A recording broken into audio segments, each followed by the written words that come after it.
2010년 작은 섬이 무너졌습니다. 170발의 포탄이 쏟아졌고 평화가 잿더미로 변했습니다. 그날 누군가의 아들이, 누군가의 남편이, 누군가의 아버지가 집으로 돌아오지 못했습니다. 그 이름은 고 서정우 병장, 고 문광국 이병, 고 김치백님, 고 배복철님입니다. 그날 이후 한나라가 결심했습니다. 잊지 않겠습니다. 세계는 애도했지만 시간이 흐르면서 점차 기억 속에서 잊혀져 가고 있었습니다. 하지만 한나라만은 절대 멈추지 않았습니다. 13년간 단 하루도 쉬지 않았고 32번 실패했습니다. 수천 번의 밤을 새우며 단 하나를 만들었습니다. 정의를 말이죠. 그리고 드디어 기다리던 그날이 왔습니다. 폭우가 쏟아지는 날, 세계가 지켜보는 앞에서 불가능이 폭발했습니다. 하늘을 찢는 천둥 소리, 대지를 뒤흔드는 진동, 그리고 180km 넘어 완벽한 명중. 나토 본부의 한 장교가 중얼거렸습니다. 이게 대체 어떻게 가능합니까? 미국 국방부가 재평가를 지시했고 나토가 기준을 바꿨으며 일본이 긴장했습니다. 이것은 무기의 이야기가 아닙니다. 한 민족의 눈물이, 한 세대의 분노가, 한 나라의 약속이 만든 기적입니다. 지금부터 세계가 두려워한 그 이름, 대한민국의 이야기가 시작됩니다. 그 전에 잠깐 1초 만에 누를 수 있는 좋아요 버튼을 꼭 눌러주시면 영상 제작에 아주 큰 힘이 됩니다. 그럼 바로 시작하겠습니다. 지옥이었습니다. 포탄 170발이 작은 섬을 갈아엎고 있었죠. 불길, 연기, 비명. 자주포는 죽어 있었고 수리는 불가능했습니다. 전문가라면 누구나 아는 사실이었죠. 나토 분석실에서 누군가 말했습니다. 저들은 전멸할 겁니다. 저도 고개를 끄덕였습니다. 그런데 5분 뒤 화면 속에서 불가능이 폭발했습니다. 한국 해병대가 쏘기 시작한 겁니다. 그 순간 분석실 전체가 숨을 멈췄습니다. 저는 마이클 앤더슨입니다. 캐나다 출신 47세. 국제방산 분석가죠. 나토 본부에서 15년간 세계 각국의 무기 체계를 평가했습니다. 미국의 토마호크, 이스라엘의 아이언돔, 러시아의 이스칸데르. 저는 숫자로 전쟁을 봅니다. 감정은 배제하죠. 그게 전문가니까요. 하지만 그날 2010년 11월 23일 저는 처음으로 숫자가 아니라 사람의 분노를 분석하게 됐습니다. 그날 아침 브뤼셀 나토 본부는 평온했습니다. 저는 위성 데이터를 검토하고 있었죠. 그때 긴급 전문이 떨어졌습니다. 한반도 서해안, 연평도 포격 발생. 연평도. 지도를 확인했습니다. 서해 최북단, 북한과 10km 떨어진 작은 섬. 인구 1000명, 해병대 주둔지. 위성 영상이 실시간으로 전송됐습니다. 화면 속 연평도가 불타고 있었습니다. 검은 연기가 하늘을 찔렀고 붉은 불길이 건물들을 집어삼켰죠. 포탄이 1초에 2발씩 떨어졌습니다. 동료가 말했습니다. 170발입니다. 북한 해안포 사단 전체가 쏘고 있습니다. 저는 조용히 데이터를 기록했습니다. 포격 시작 오전 14시 34분. 북한 장산고제서 발사. 냉정했습니다. 늘 그랬으니까요. 나토 장교가 물었습니다. 한국군 대응은? 저는 화면을 확대했습니다. K9 자주포 6문이 보였죠. 하지만 움직임이 없었습니다. 대응 불가입니다. 왜죠? 연평도는 섬입니다. 반격하려면 최소 30분은 필요합니다. 그 전에 진압당할 겁니다. 논리적인 판단이었습니다. 장교가 물었습니다. 그럼 그냥 당하는 겁니까? 저는 어깨를 으쓱했습니다. 대피하겠죠. 살아남는 게 먼저니까요. 그런데 화면에서 이상한 움직임이 포착됐습니다. K9 주변에 사람들이 모였습니다. 포탄이 쏟아지는데 말이죠. 저들이 뭘 하는 겁니까? 동료가 대답했습니다. K9 1호기가 고장났답니다. 유압 개통 파열. 저는 코웃음을 쳤습니다. 유압 파열이면 수리 불가죠. 최소 6시간 걸립니다. 그런데 수리하려는 것 같습니다. 미쳤습니까? 진심이었습니다. 포탄이 쏟아지는데 고장난 자주포를 수리한다고요? 자살 행위였습니다. 장교가 냉소했습니다. 곧 포기할 겁니다. 저도 그렇게 생각했습니다. 1분이 지났습니다. 포격은 계속됐고 해병들은 여전히 자주포 옆에 있었습니다. 2분, 3분. 건물이 무너지고 불길이 치솟았습니다. 저들 정말 미친 겁니까? 4분이 지났습니다. 대규모 폭발이 일었죠. 끝났습니다. 저들은 실패했어요. 그런데 5분째. 천둥 소리가 터졌습니다. K9이 불을 뿜기 시작한 겁니다. 포신이 움직이고 섬광이 번쩍였죠. 한 발, 두 발, 세 발. 포탄이 날아갔습니다. 분석실이 얼어붙었습니다. 뭡니까, 저건? 저는 대답할 수 없었습니다. 손이 떨렸으니까요. 시각 확인. 오전 14시 39분. 포격 시작 후 정확히 5분. 5분 만에 유압 파열된 자주포를 복구했다는 겁니까? 불가능했습니다. 북한 쪽 화면으로 전환됐습니다. 장산곶 포병 진지에 한국군 포탄이 착탄했습니다. 정확했죠. 무섭도록 정확했습니다. 북한 포격이 뚝 끊겼습니다. 분석실 전체가 숨을 멈췄습니다. 장교가 속삭였습니다. 어떻게 이게 가능합니까? 저는 고개를 저었습니다. 모릅니다. 저도 처음 봅니다. 그날 저는 데이터를 의심했습니다. 보고서가 들어왔습니다. 사망자 4명, 해병 2명, 민간인 2명, 서정우 하사, 문광욱 일병, 배복철 씨, 조명희 씨. 저는 그 이름들을 보고서 첫 줄에 적었습니다. 차가운 숫자 위에 따뜻한 이름을 남기면서 손이 떨렸습니다. 한국은 미친 듯이 싸운 게 아니었습니다. 지독하게 지킨 겁니다. 그날 밤 나토 보고서를 작성하며 한 문장을 덧붙였습니다. 이건 단순한 포격이 아니었다. 한 민족의 상처였다. 상관이 말했습니다. 감정은 빼시오, 앤더슨. 하지만 저는 지우지 않았습니다. 지울 수 없었죠. 그 순간부터 저는 한국을 단순한 데이터로 볼 수 없게 됐습니다. 연평도 포격 이후 한국은 조용했습니다. 전 세계 언론이 떠들썩했지만 정작 한국은 침묵했죠. 저는 그게 이상했습니다. 보통은 항해 성명을 내거나 군사훈련을 공개하는데 말이죠.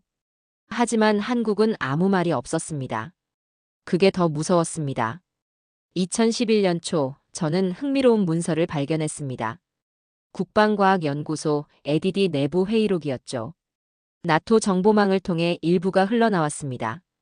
첫 줄에 이렇게 적혀 있었습니다. 우리는 잊지 않는다. 그 아래 4개의 이름. 서정우, 문광욱, 배복철, 조명희. 손가락이 멈췄습니다. 연평도 희생자들이었죠. 제 보고서 첫 줄에 적었던 이름들. 회의록은 계속됐습니다. K 전술지대지 프로젝트 개시. 목표는 명확하다. 다시는 무고한 희생을 만들지 않는다. 저는 화면을 응시했습니다. 그들은 기술이 아니라 정의를 설계하고 있었습니다. 2012년, 2013년. 저는 주기적으로 한국 방산 동향을 추적했죠. ADD에서 무언가 움직이고 있었습니다. 하지만 구체적 내용은 철저히 비밀이었습니다. 2015년 나토 보고서에 한 줄이 추가됐습니다. 한국 전술미사일 개발 난항. 시험 발사 32회 실패. 저는 코웃음을 쳤습니다. 역시 무리였군요. 하지만 다음 줄을 읽고 멈췄습니다. 그럼에도 프로젝트 지속. 포기 의사 없음. 32번 실패했는데 계속한다고요? 보통 국가들은 10번만 실패해도 프로젝트를 접습니다. 예산 문제도 있고 정치적 압박도 있으니까요. 그런데 한국은 32번 실패하고도 멈추지 않는 겁니까? 동료가 비웃었습니다. 고집이 대단하네요. 결국 실패할 겁니다. 저는 대답하지 않았습니다. 뭔가 다른 걸 느꼈으니까요. 실패의 횟수가 그들의 각오였습니다. 2018년 구체적인 정보가 들어왔습니다. ADD 내부 문건 일부가 유출됐죠. 암호명 KTSSM. 한국 전술지대지 미사일. 목표 사거리 180km, 목표 정확도 5m 이내. 저는 웃음이 나왔습니다. 5m? 말도 안 됩니다. 진심이었습니다. 미국의 ATACMS도 10m입니다. 이스라엘 최신 미사일도 8m죠. 그런데 한국이 5m를 목표로 한다고요? 불가능했습니다. 동료들에게 보여줬습니다. 한국이 미친 목표를 세웠습니다. 모두 웃었죠. 과장 아닙니까? 하지만 저는 웃을 수 없었습니다. 문서 마지막 줄 때문이었습니다. 연평도를 기억한다. 그 한 줄이 제 웃음을 멈추게 했습니다. 2020년 코로나로 세상이 멈췄을 때도 한국의 프로젝트는 멈추지 않았습니다. 2021년, 2020년. 저는 계속 추적했죠. 그리고 2023년 5월. 이메일 한 통이 도착했습니다. 발신자 에디디. 제목 KTSSM 공개 시험평가 초청. 손이 떨렸습니다. 13년입니다. 연평도 이후 13년 만이었죠. 그들은 정말 해낸 겁니까? 메일을 열었습니다. KTSSM 통칭 의뢰. 실전 배치 전 국제평가단 초청. 참석 여부 회신 바랍니다. 의뢰. 그 단어를 보는 순간 연평도 그날이 떠올랐습니다. 5분 만에 반격. 불가능을 현실로 만든 해병들. 그리고 4개의 이름. 마우스를 잡았습니다. 손이 떨려서 클릭하는데 시간이 걸렸죠. 수락 버튼을 눌렀습니다. 회신을 보내고 창밖을 바라봤습니다. 브뤼셀 하늘은 흐렸습니다. 하지만 제 머릿속은 맑았죠. 한국은 분노를 감정으로 풀지 않았습니다. 수식으로 풀었습니다. 13년간 그들이 무엇을 만들었는지 저는 직접 봐야 했습니다. 데이터가 아니라 이 눈으로 말이죠. 나는 그 미사일이 왜 만들어졌는지 알고 싶었습니다. 그건 국방 기술이 아니었습니다. 역사였습니다. 서울에 도착한 건 2023년 6월이었습니다. 인천공항을 빠져나와 택시를 탔죠. 대전 유성구요. 에디디 본부였습니다. 차창 밖으로 한국이 스쳐갔습니다. 높은 빌딩, 분주한 사람들. 13년 전 불타던 섬과는 다른 세상이었죠. 하지만 저는 알고 있었습니다. 이 평화 아래 무언가가 숨쉬고 있다는 걸 말이죠. 다음 날 에디디 정문 앞에 섰습니다. 경비가 신분증을 확인했죠. 마이클 앤더슨 씨 맞으십니까? 네. 김도현 박사님이 기다리십니다. 김도현 박사. KTSSM 프로젝트 총책임자였습니다. 회의실에서 그를 만났습니다. 50대 중반 하얀 머리와 날카로운 눈빛. 오신 걸 환영합니다, 앤더슨 씨. 저는 고개를 숙였습니다. 초대해 주셔서 감사합니다. 그가 말했습니다. KTSSM 아시죠? 네, 한국 전술지대지 미사일입니다. 그는 고개를 끄덕였습니다. 맞습니다. 하지만 우리는 다른 이름으로 부릅니다. 뭐라고 부르십니까? 우레입니다. 하늘이 내는 분노의 소리죠. 등골이 서늘해졌습니다. 우레. 천둥. 하늘의 분노. 그건 단순한 이름이 아니었습니다. 선언이었죠. 오늘 실전 테스트를 보실 겁니다. 직접 확인하십시오. 오후 시험장에 도착했습니다. 넓은 사막 같은 공간. 중앙에 발사대가 서 있었고 그 위에 미사일이 장착돼 있었습니다. 길이 약 6m, 직경 50cm. 검은색 동체에 노란색 마킹. 우레였습니다. 숨을 죽였습니다. 김 박사가 설명했습니다. 사거리 180km. 원형 공산 오차 5m 이내. 지하 10m 관통 가능합니다. 저는 고개를 끄덕였습니다. 서류로는 봤습니다. 하지만 믿기 어렵더군요. 그가 미소 지었습니다. 곧 보시게 될 겁니다. 발사 준비가 시작됐습니다. 엔지니어들이 분주하게 움직였죠. 모든 움직임이 정확했습니다. 한 몸처럼 말이죠. 카운트다운. 10, 9, 8, 7, 6, 5, 4, 3, 2, 1. 발사. 순간 대지가 흔들렸습니다. 우레가 솟아올랐습니다. 화염이 뒤를 따랐고 하늘을 가르는 소리가 귓속을 찢었죠. 천둥이었습니다. 진짜 천둥이었습니다. 손이 떨렸습니다. 아니, 몸 전체가 떨렸습니다. 발밑 진동이 심장까지 울렸죠.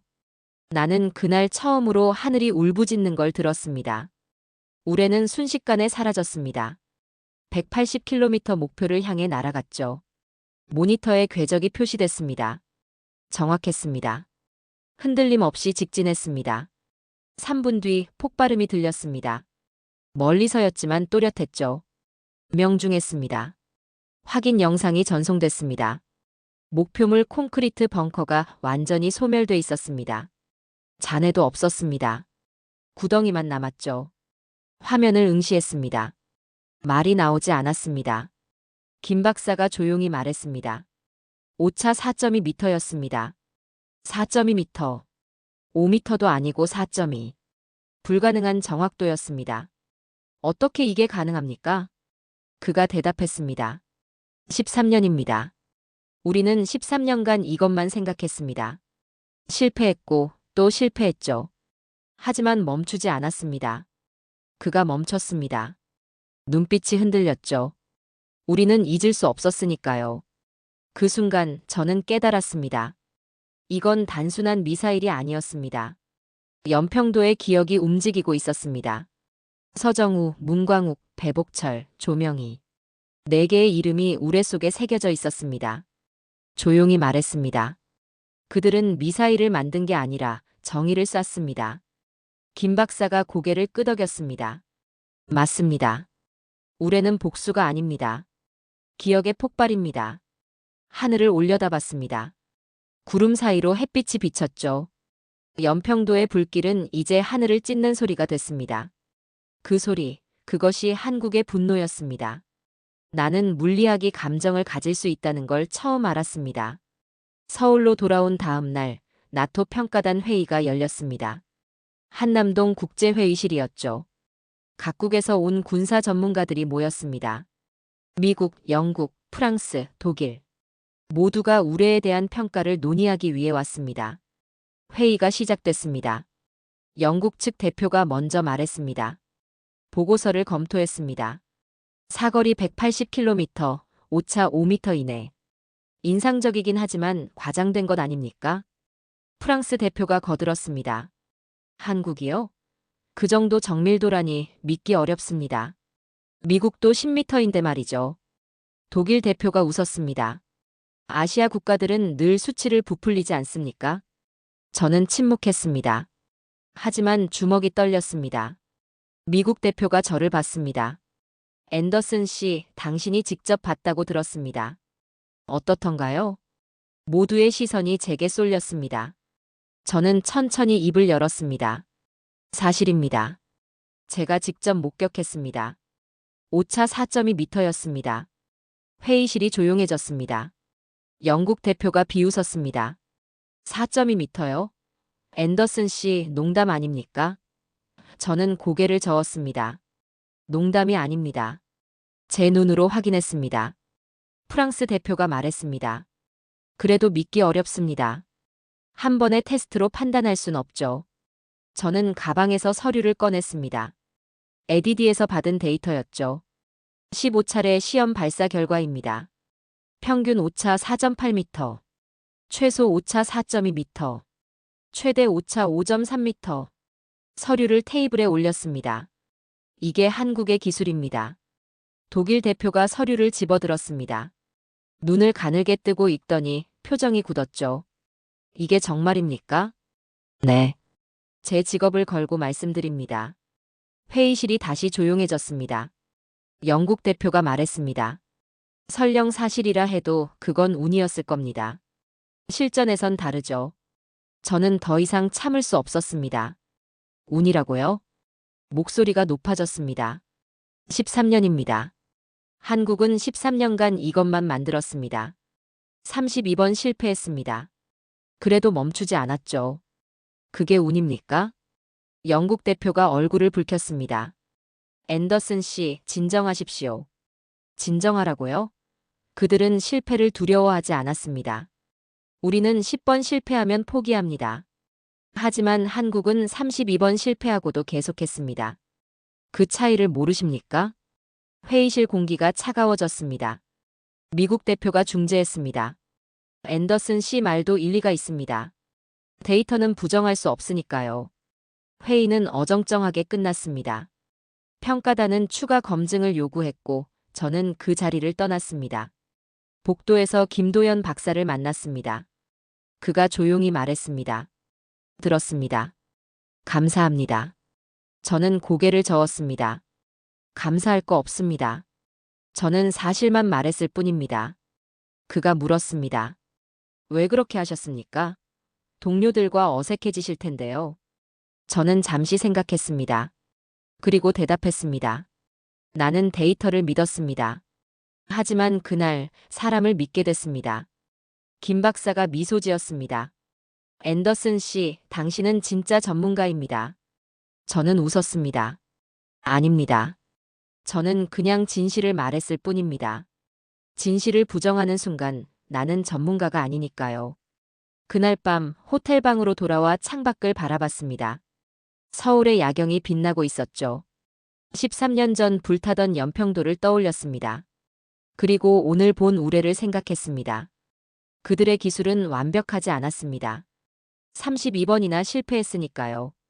하지만 그들의 의지는 완벽했습니다. 멈추지 않았으니까요. 노트북을 열었습니다. 나토 본부에 보낼 보고서를 작성하기 시작했습니다. 첫 줄에 이렇게 적었습니다. 한국의 우레는 세계 최고 수준의 전술 미사일이다. 이는 과장이 아니라 사실이다. 손이 떨렸습니다. 이 보고서가 나가면 논란이 일 겁니다. 동료들은 저를 이해하지 못할 겁니다. 하지만 상관없었습니다. 논리보다 강한 건 진심이었습니다. 나토 회의 다음 날 김도연 박사가 연락했습니다. 앤더슨 씨, 연구소를 보여드리고 싶습니다.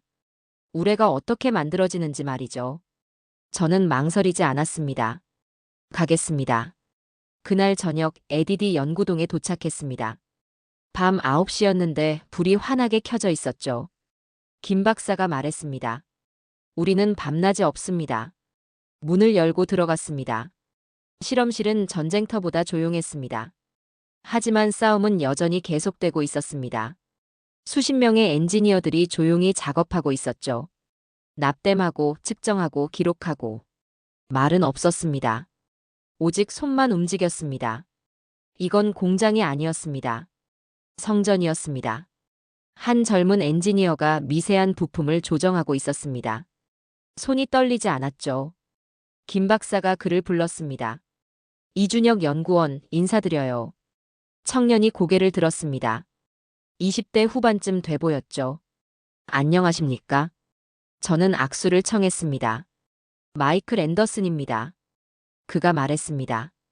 들었습니다. 우레를 직접 보셨다고요? 네, 인상적이었습니다. 청년이 미소 지었습니다. 감사합니다. 김 박사가 물었습니다. 준혁 씨, 이 양반에게 설명해 주시겠어요? 왜 우리가 이 일을 하는지 말이죠. 청년이 잠시 망설이더니 조용히 말했습니다. 저희 아버지가 연평도에 계셨습니다. 제 심장이 멈췄습니다. 포격 당시 민방위 대원이셨죠. 불을 끄다가 파편에 맞으셨습니다.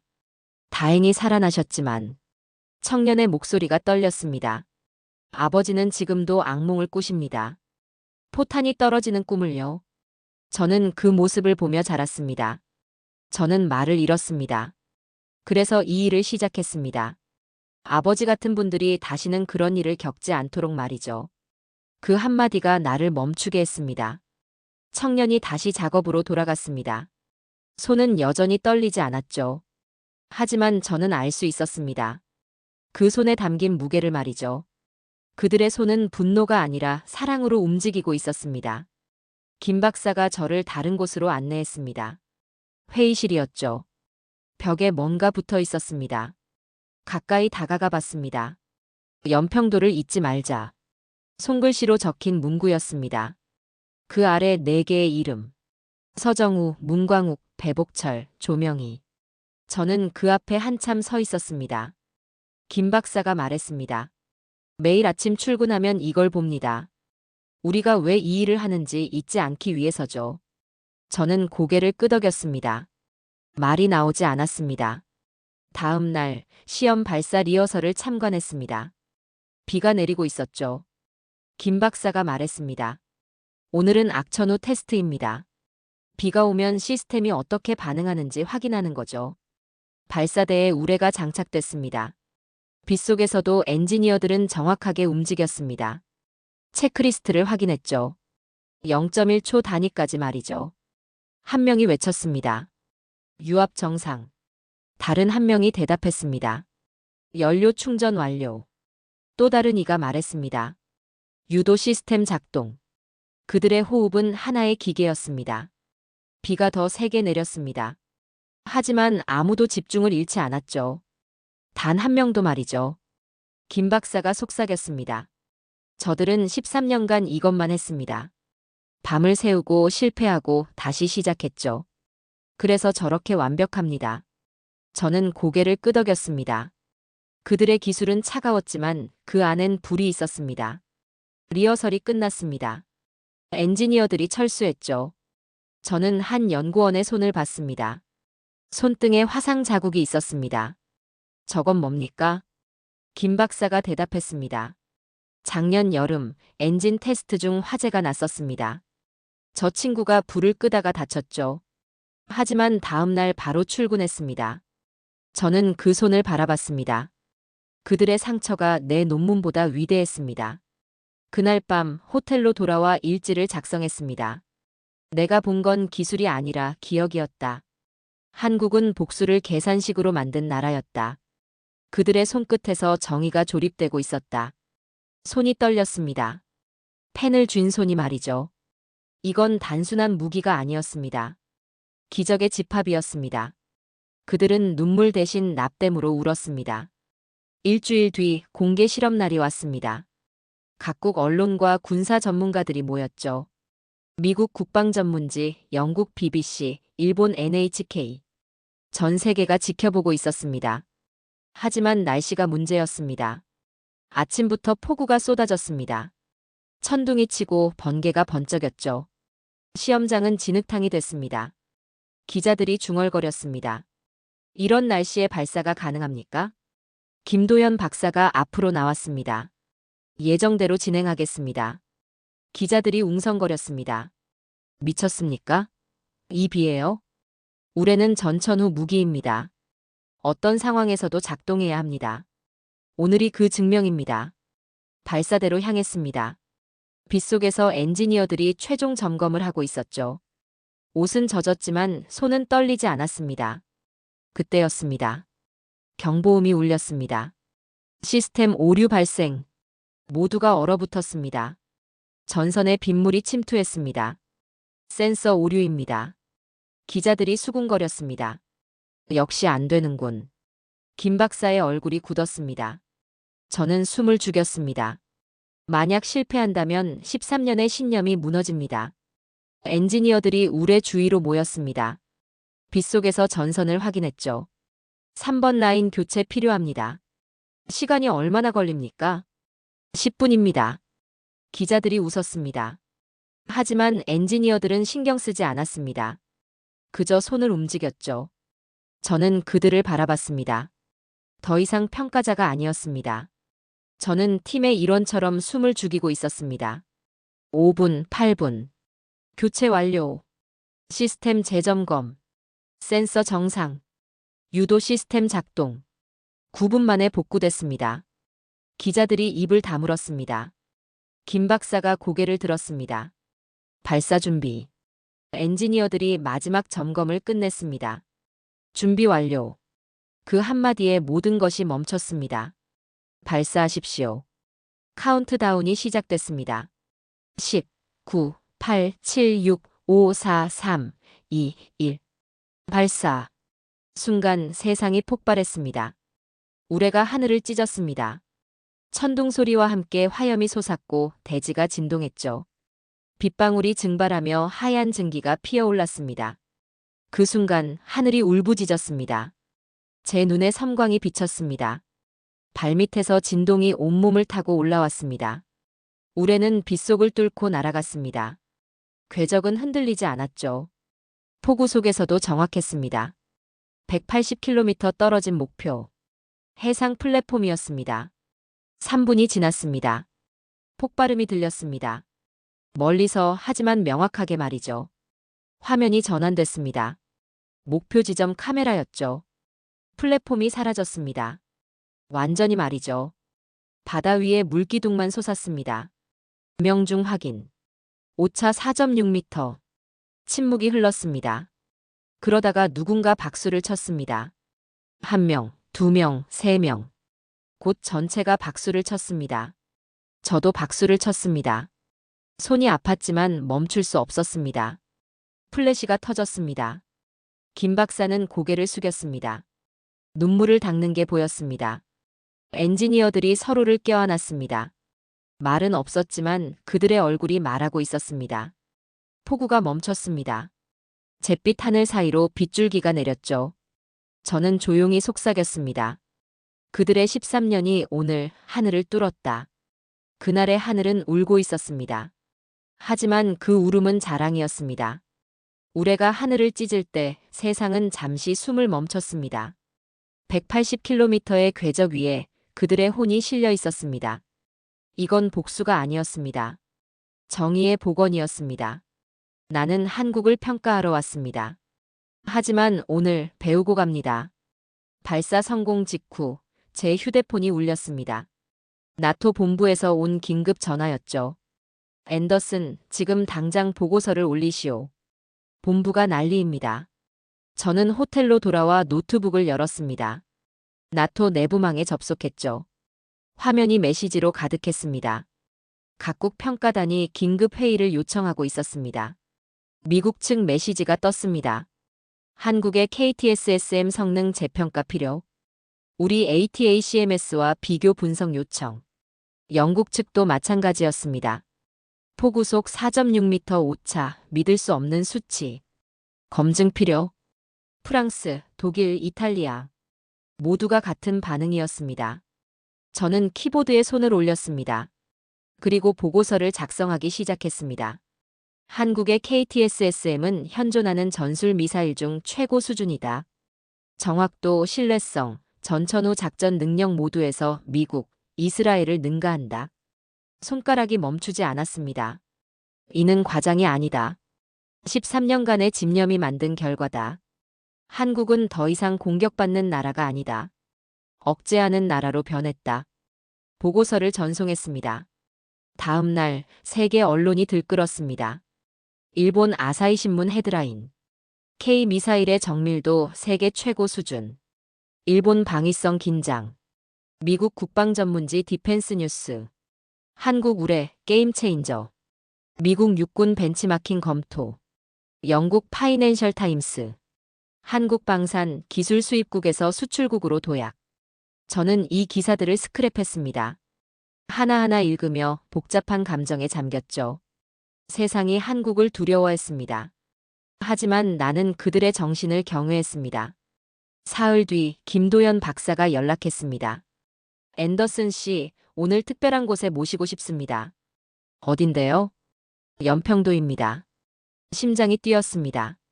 다음 날 아침 헬기를 타고 연평도로 향했습니다. 서해 상공을 날았죠. 창밖으로 파란 바다가 펼쳐졌습니다. 13년 전 이곳에서 포탄이 쏟아졌다는 게 믿기지 않았습니다. 연평도에 도착했습니다. 생각보다 작은 섬이었죠.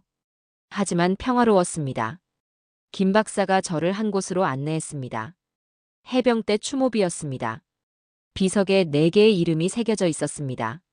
서정우, 문광욱, 배복철, 조명희. 그 앞에 사람들이 모여 있었습니다. ADD 엔지니어들이었죠. 검은 옷을 입고 조용히 서 있었습니다. 추모식이었습니다. 김 박사가 앞으로 나가 고개를 숙였습니다. 묵념이 시작됐죠. 저도 따라 고개를 숙였습니다. 바람이 불었습니다. 태극기가 펄럭였죠. 묵념이 끝났습니다. 김 박사가 조용히 말했습니다. 당신들의 희생이 오늘 하늘을 울렸습니다. 우레는 당신들의 이름을 대신해 하늘에 새겨졌습니다. 우리는 잊지 않았습니다. 앞으로도 잊지 않을 겁니다. 목소리가 떨렸습니다. 엔지니어들이 하나둘 추모비 앞에 꽃을 놓았습니다. 말은 없었지만 그들의 얼굴이 말하고 있었습니다. 저도 앞으로 나갔습니다. 손에 든 흰 국화를 놓았죠. 그리고 조용히 오른손을 올렸습니다. 경례였습니다. 군인도 아닌 제가, 외국인인 제가 경례를 올렸습니다. 하지만 그게 맞다고 느꼈습니다. 당신들의 희생을 세상에 전하겠습니다. 작게 속삭였습니다. 바람이 더 세게 불었습니다. 비에 젖은 태극기가 세차게 펄럭였죠. 그날 밤 서울 호텔로 돌아와 최종 보고서를 작성했습니다. 제목을 정했습니다. 우레, 기억이 만든 무기. 첫 문장을 적었습니다. KTSSM, 그것은 기술자가 만든 것이 아니라 기억이 만든 무기였다. 영문으로 썼습니다. 전 세계가 읽을 수 있도록 말이죠. 키보드를 두드렸습니다. 멈추지 않고 썼죠. 연평도의 불길, 5분의 기적, 13년의 집념, 32번의 실패, 그리고 오늘의 성공. 마지막 문단에 이렇게 적었습니다. 한국의 무기는 분노가 아니라 기억으로 만들어졌다. 우레의 굉음 속엔 이름 없는 영웅들의 숨결이 섞여 있었다. 세상은 한국의 기술을 두려워한다. 하지만 나는 그들의 정신을 경외한다. 보고서를 완성했습니다. 전송 버튼을 눌렀죠. 창밖을 바라봤습니다. 서울의 야경이 빛나고 있었습니다. 평화로운 밤이었죠. 하지만 저는 알고 있었습니다. 이 평화가 공짜가 아니라는 걸 말이죠. 하늘이 울었습니다. 하지만 이번엔 두려움이 아니라 존경이었습니다. 나는 더 이상 분석가가 아니었습니다. 목격자였습니다. 이 진실을 세상에 남겨야 했습니다. 한 달 뒤 저는 제네바에 있었습니다. 국제군사포럼이 열리는 곳이었죠. 각국 국방장관과 군사 전문가들이 모였습니다. 저는 기조연설자로 초청됐습니다. 무대 위에 섰습니다. 1000명이 넘는 청중이 저를 바라봤죠. 마이크를 잡았습니다. 손이 떨렸습니다. 저는 마이클 앤더슨입니다. 20년간 무기를 분석해왔습니다. 수없이 많은 미사일을 봤죠. 하지만 단 하나 저를 변화시킨 무기가 있습니다.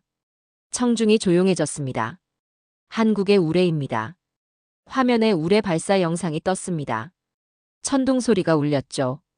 KTSSM. 사거리 180km, 오차 5m 이내. 세계 최고 수준입니다. 하지만 이건 단순한 기술이 아닙니다. 목소리를 높였습니다. 이것은 기억입니다. 2010년 연평도 4명이 희생됐습니다. 한국은 그날을 잊지 않았습니다. 13년간 32번 실패하면서도 멈추지 않았습니다. 왜일까요? 청중을 바라봤습니다. 기억이 있는 기술만이 미래를 만들기 때문입니다. 박수가 터졌습니다. 작게 시작해서 점점 커졌죠. 연단에서 내려왔습니다. 여러 국가 대표들이 다가왔습니다. 폴란드 국방장관이 말했습니다. 한국 모델을 배우고 싶습니다. 우리도 역사에 상처가 있습니다. 베트남 군사고문이 물었습니다. 한국과 협력할 방법이 있습니까? 우리도 기억을 기술로 만들고 싶습니다. 터키, 인도네시아, 아랍에미리트. 여러 나라가 관심을 보였습니다. 그들은 이제 한국을 벤치마킹하고 있었습니다. 저녁 호텔방으로 돌아왔습니다. 노트북을 열었죠. 이메일이 수십 통 와 있었습니다. 한 통이 눈에 띄었습니다. 국제방송사 BBC에서 온 인터뷰 요청이었죠. 우레에 대한 당신의 견해를 세계에 전하고 싶습니다. 수락했습니다. 사흘 뒤 BBC 스튜디오에 앉았습니다. 카메라 앞이었죠. 기자가 물었습니다. 앤더슨 씨, 당신은 왜 그 무기에 그렇게 감동했습니까? 단순한 기술 아닙니까? 저는 잠시 침묵했습니다. 그리고 천천히 대답했습니다. 그건 단순한 미사일이 아니었습니다. 약속이었습니다. 약속이요? 네. 잊지 않겠다는 약속. 다시는 무고한 희생을 만들지 않겠다는 약속. 한국은 그 약속을 지켰습니다. 13년간 말이죠. 기자가 고개를 끄덕였습니다. 세상은 한국의 기술을 평가합니다. 하지만 저는 그들의 기억을 존경합니다. 기억이 사라지지 않는 나라. 그것이 진정한 강국입니다. 인터뷰가 끝났습니다. 다음 주 저는 다시 한국행 비행기를 탔습니다. 개인적인 방문이었죠. 연평도로 향했습니다. 혼자서 말이죠. 추모비 앞에 섰습니다. 아무도 없었습니다. 조용했죠. 바다를 바라봤습니다. 파도가 철썩거렸습니다. 바람이 불었고 갈매기가 울었죠. 평화로웠습니다. 하지만 저는 알고 있었습니다. 이 평화 아래 무엇이 있는지 말이죠. 비석을 어루만졌습니다. 4개의 이름이 손끝에 느껴졌습니다. 당신들의 이름이 하늘을 울렸습니다. 작게 속삭였습니다. 파도 소리 속에서 우레의 잔향이 들리는 것 같았습니다. 천둥 소리 말이죠. 바다는 고요했습니다. 하지만 그 속엔 불길이 남아 있었습니다. 저는 오래 서 있었습니다. 해가 지고 노을이 바다를 물들였죠. 돌아서서 걸었습니다. 뒤돌아보지 않았습니다. 이제 나는 안다. 그들의 싸움은 끝나지 않았다는 걸 말이죠. 기억은 사라지지 않습니다. 한국은 그것을 무기로 만들었습니다. 나는 더 이상 방산 분석가가 아닙니다. 역사의 증인입니다. 연평도의 불길은 사라졌지만 그들의 의지는 여전히 타오릅니다. 우레의 소리, 그것이 대한민국의 심장이었습니다. 비행기에 올랐습니다. 창밖으로 한국이 작아졌죠. 하지만 제 마음속에서 한국은 더 커지고 있었습니다. 이 이야기를 전하겠습니다. 진실이 하늘을 찢었으니까요. 세계는 한국의 정밀도를 두려워했지만 나는 그들의 기억을 존경했습니다. 하늘을 찢던 그 소리, 그것이 바로 한국의 이름이었습니다.